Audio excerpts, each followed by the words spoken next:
আসসালামু আলাইকুম everyone, welcome back to my channel. সবাই কেমন আছেন? আশা করি খুবই ভালো আছেন।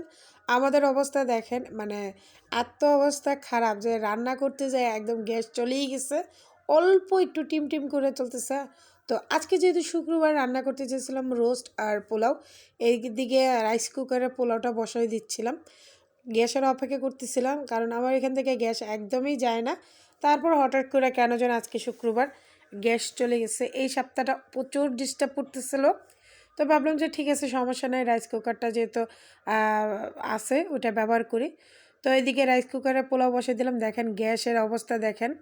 এই যে দেখেন, আমি এই যে পেঁয়াজটা একটু পেঁয়াজ বাটাটা যে করব, সেটাই আমি 15-20 মিনিট ধরে জাল দিতে পারতেছি না। আর এই গোশগুলা মানে ভাজি করছি পুরা 2 ঘন্টা লাগাইছি, 2 ঘন্টা, মানে 2 ঘন্টা লাগাই এই চিকেনগুলোরা ভাজি ভাই।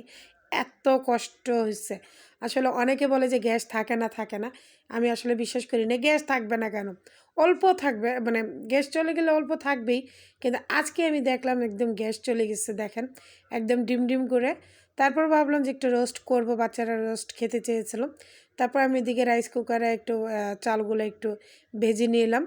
তো ভেজে নিয়ে আমি এখন পানিটা দিয়ে দিব। তো রাইস কুকারে কিন্তু রান্না করলে কিন্তু মানে পোলাওগুলা একদম ঝরঝরা হয়।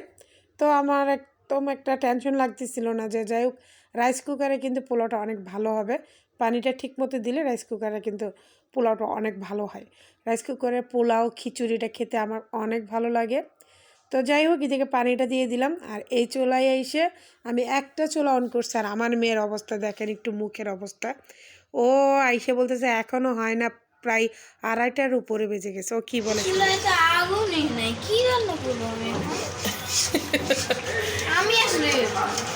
চুলায় আগুন নাই, আমার মেয়ের মুখের অবস্থাটা একটু দেখেন, একটু দেখাও।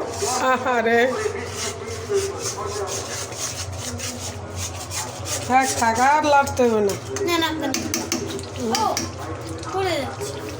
তো দেখেন চুলায় একদম জাল কম।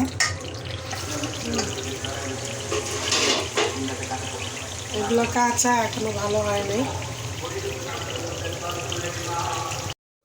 তো যাই হোক, একটা চিকেন ফ্রাই নিতে চাইছিল, কিন্তু ভালো একটা ভাজা হয়নি বলে দেইনি। তারপর এদিকে আমি চিকেনগুলো দিয়ে দিলাম। এই যে দেখেন, পুরা 3 ঘন্টা ধরে আমি এই চিকেনটা রান্না করার ট্রাই করতেছি। তো অবশেষে আমার চুলার রান্না হয়ে গেছে। খেতে বসেছি যখন, তখন বাজে 4টা, মানে শুক্রবারের দিন। যাই হোক, রাইস কুকারটা থাকার কারণে বেঁচে গেছি। খেতে কিন্তু খুবই ভালো ছিল, কারণ ঝরঝরা ছিল পোলাওটা। আর রোস্টের কথা তো বলার কিছুই নেই, রোস্টটা অনেক মজাই হয়েছে। আলহামদুলিল্লাহ, খেয়ে খুবই ভালো লাগলো। তো অবশেষে এত দেরি করে খেয়েও ভালো লাগছে। তারপর সন্ধ্যায় বের হয়েছি দেখেন। তো বের হয়ে ভাবলাম যে একটু কেনাকাটা করব, বাচ্চারা বের হওয়ার জন্য পাগল হয়ে গেছে। তো এইদিকে আমি আমার ভাবিরা সবাই মিলে মানে বের হয়েছিলাম, পাশের রুমের ভাবি। এইবার দেখি যে আমার বান্ধবীর সাথে দেখা হলো, ওর ছেলেকে নিয়ে ও আইসে আবার একটু শপিং করতে, আমার মেয়েদেরকে একটু আদর করে দিচ্ছে। তা আমার মেয়ে আবার দুষ্টামি করতেছে ওর ছেলের সাথে, যে দেখেন কি করতেছে। মানে একদমই যখন দেখা হলো, তারপর ভাবলাম যে সবাই মিলে ফুচকা খাই। তো এই যে দেখেন ফুচকা খাইলাম। যাই হোক আলহামদুলিল্লাহ। এই যে দেখেন, আমি বলতেছি ফুচকাতে ছবি তুলবো, আর আমরা মেয়ে মানুষ ফুচকা খাবো ছবি তুলবো না, এটা কিন্তু কখনোই হয় না। তো যাই হোক, এই যে দেখেন কেউ সস দিয়ে খাচ্ছে, তারপর কেউ টক দিয়ে খাচ্ছে, কিন্তু আমার মনে হয় তো সবার থেকে আমারটা ইয়ামি, একদম ঝাল ঝাল। আর সবাই তো খাওয়া নিয়ে ব্যস্ত হয়ে গেছে। আমারটা দেখেন কতটা সুন্দর, দেখে জিভায় পানি চলে আসতেছে, এত ইয়ামি ছিল। আর এদিকে আমার মেয়ের বান্ধবীর সাথে দেখা হলো, ওকে বলতেছিল খাও, তো ও খায়নি, হয় নাকি ডক্টরের নিষেধ। তো যাই হোক, আমাদের কেনাকাটা শেষ, আমরা সবাই মিলে একদম মিছিলের মতন চলে আসতেছিলাম। তো নেক্সট ভিডিওতে দেখা হবে ইনশাল্লাহ। আল্লাহ হাফেজ।